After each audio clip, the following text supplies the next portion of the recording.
Welcome back to the channel, guys. So today is a little Barnfind rescue, and I use Barnfind in the loosest sense of the word because everything on eBay is a Barnfind apparently. This is clearly not a Barnfind because this is my car and I knew exactly where it was. It's just been residing on my parents' driveway for a little while since I moved house. There was a little issue when it came over. It was stumbling for fuel, and I have already taken the idle jet out and cleaned out the little bit of crud that was in there, and it seems to start fine. So today I'm just going to look at measuring the rod that makes the fuel pump move and making sure that's the right length, or if we need to mess around with any spacers, and then take it back. So having jumped around the back here, here's the fuel pump. This is what we're interested in, and we're just gonna, or I'm just gonna remove it from the block. I'm gonna try and leave the fuel hoses connected. There should be enough play in there that I'll be able to take it out without disconnecting them. Just saves the fuel siphoning out everywhere. A couple of 13mm bolts in there. This, like any mechanical fuel pump, is just driven by a rod from the crankshaft here. And so what I want to do is to measure the distance that rod protrudes as the engine rotates over, to make sure I've got enough motion inside the pump so that it's pumping hard enough. It looks like it should be actually okay. There's spacers in here, or there should be spacers in here. However, there doesn't look like there's any spacers in this install, so therefore I don't actually have any adjustment left. So if it's close to the right length, I will leave it, and if it's not, I will potentially at some point have to get a new push rod for it. So I'm gonna sort of check the measurements, and then we'll take this off and have a little look at what we've got, show you how to measure it, and get it all set up. Okay, so what we're interested in doing now, as I said, is removing this here. Just going to stick some gloves on so I don't get myself completely covered in rubbish, as is usual. Just a couple of 13mm nuts on there.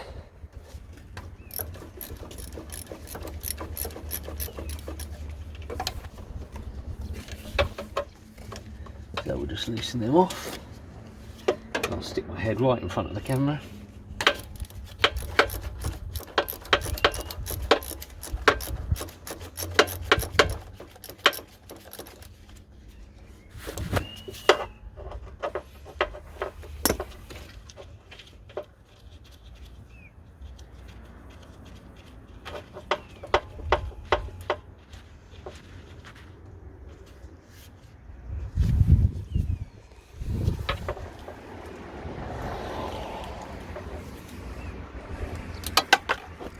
Oh, what have I lost?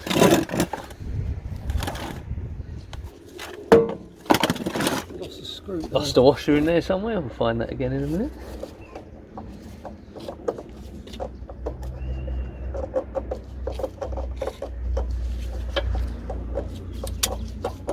Ah, there it is.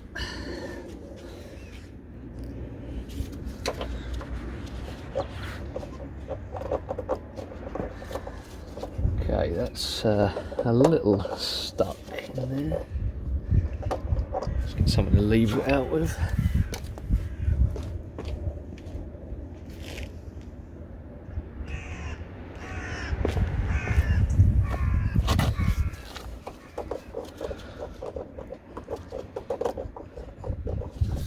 Okay, just stop filming that for a second whilst I lever that out, otherwise we'll be here forever.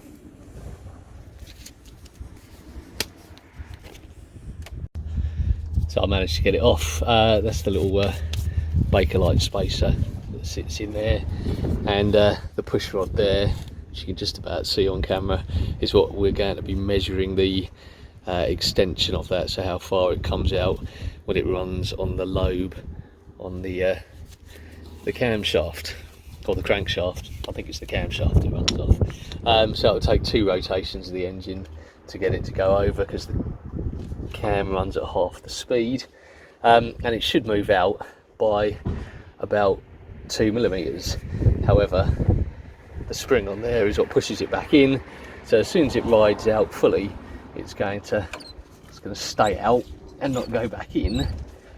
So it's just, if I can get that to actually move out and then measure the distance on it.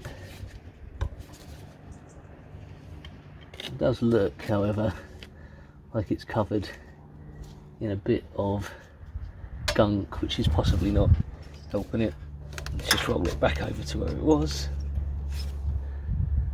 push it fully in.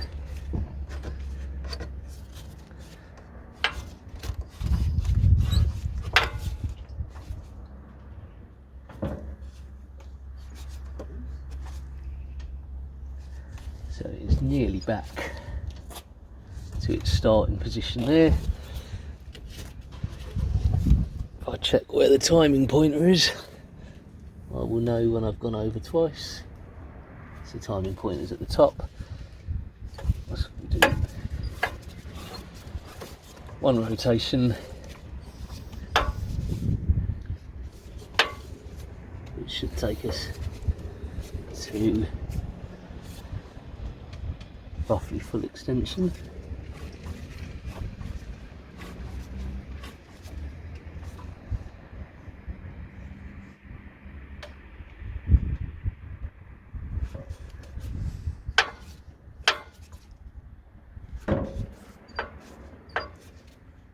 There we go.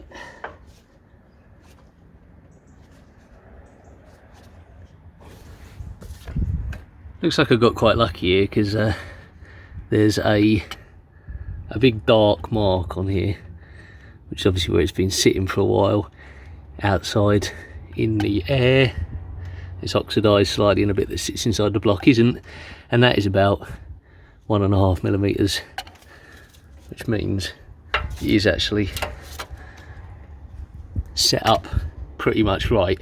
However, I'm going to take it out and actually measure the length of it, just to confirm whether it is the right length or whether or not there's any wear in there. So I'll just whip it out and measure it quickly.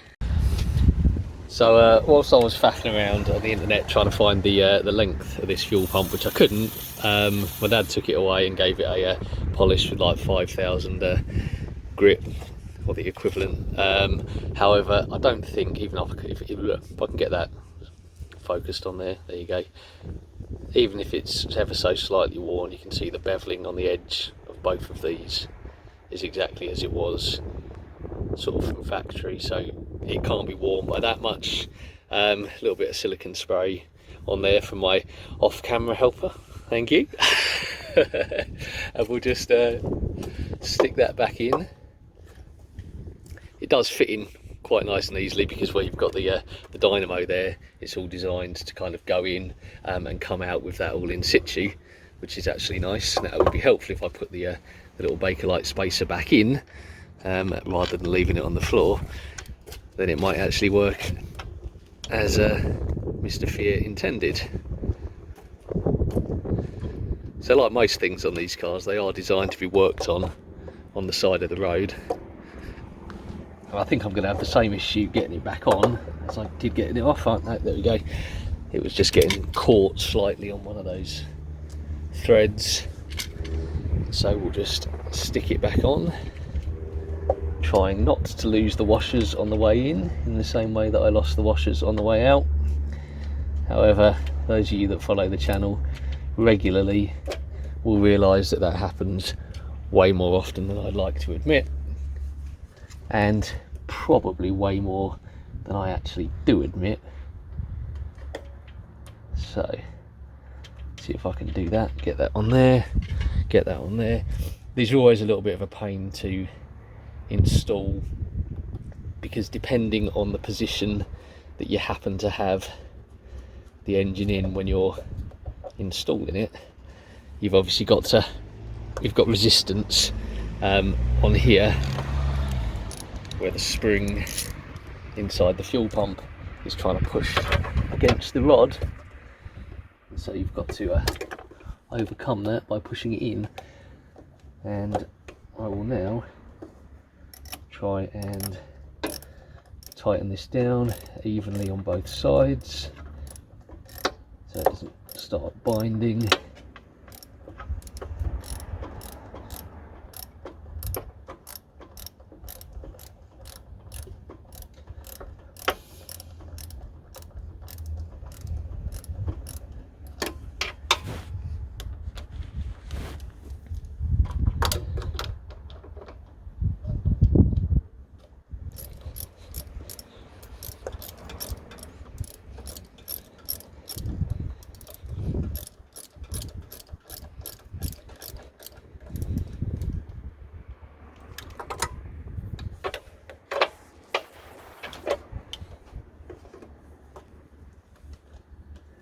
Worst thing about this is trying to find the nut that's blind over the back there, but I think we're good.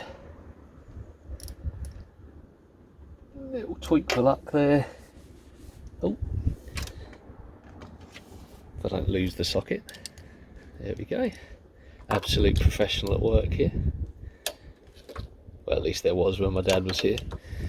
Unfortunately, it's just me now. So there we go. Right, so the pump is now on. Checked that. Should all be golden, and should have enough fuel pressure at all points in the rev range. But it's always worth a check before I try and take it anywhere. So, gonna stick a battery back in it because that's been off on charge, and then we'll fire it up and we'll try and take it home. So it took a few minutes inside to have a nice cup of tea because it's a little bit chilly out here, and let's see if we can get this started up. It may well churn a little bit because it has sat for quite a long time, and everything's probably empty, but we'll just choke it up. Out of gear.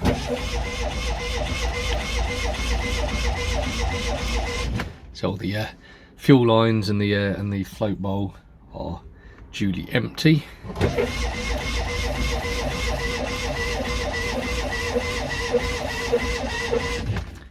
Quite a lot emptier than I thought, actually. Don't want to burn that starter out, so we'll just give it a little time to cool down.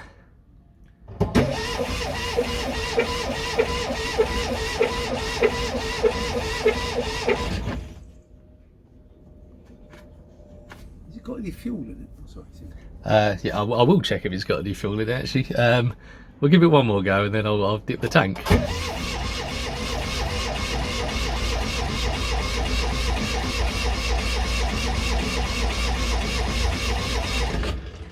There you go, wise words from my dad there. Let's just jump around the front and check the tank first of all, because it won't have evaporated from there, but it may well not have a lot left in it.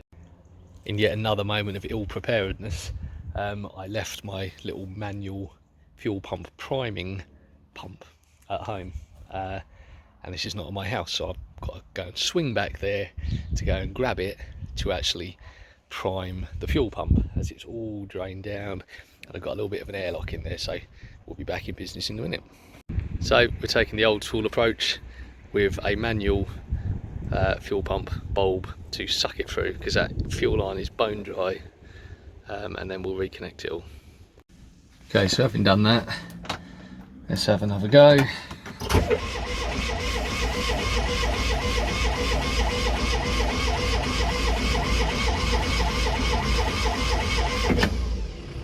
Okay, there you go, that's better. Choke that a little bit, and we're good. Having fuel does help, as I've discovered before. Well, I'm home now. Unfortunately, I'm not home with the car because I got about 100 yards down the road and it started starving for fuel again. So I have a feeling that what has happened is there's a problem with the diaphragm on the fuel pump.